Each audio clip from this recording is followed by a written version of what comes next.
আপনারা জানেন যে সুন্দরী জুলাইখা ইউসুফ আলাইহিসসালামকে পাপের প্রস্তাব দিয়েছিল, নিষিদ্ধ প্রেমের প্রস্তাব দিয়েছিল। 7টা দরজা বন্ধ করে ওয়াগাল্লাকাতিল আবওয়াবা ওয়া ক্বালাত হাইতা লাক, 7 দরজা লক করে বলেছিল এসো।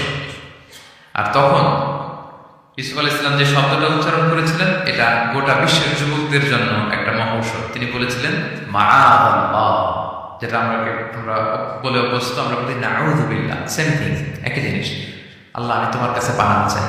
এরকম ইনবক্সে যদি প্রস্তাব আসে, এরকম মেসেজ যদি আসে, পাপের কোনো হাতছানি যদি আসে, আমরা সাথে সাথে কি বলবো?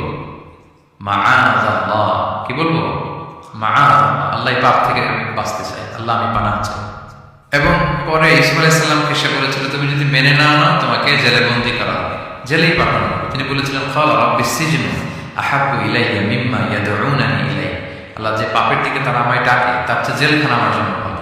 তিনি কারাবরণ করেছিলেন, চরিত্র হেফাজতের জন্য কারাবরণ করেছিলেন।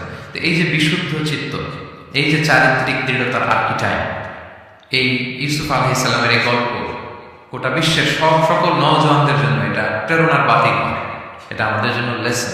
He is our icon. তো 2 নম্বর পয়েন্টটা ছিল চরিত্র আমাদের জীবনের সবচেয়ে দামি সম্পদ। প্রিয় ভাই বোনেরা, আমরা সব ছাড়লেও আমাদের চরিত্র যেন আমরা নষ্ট না করি।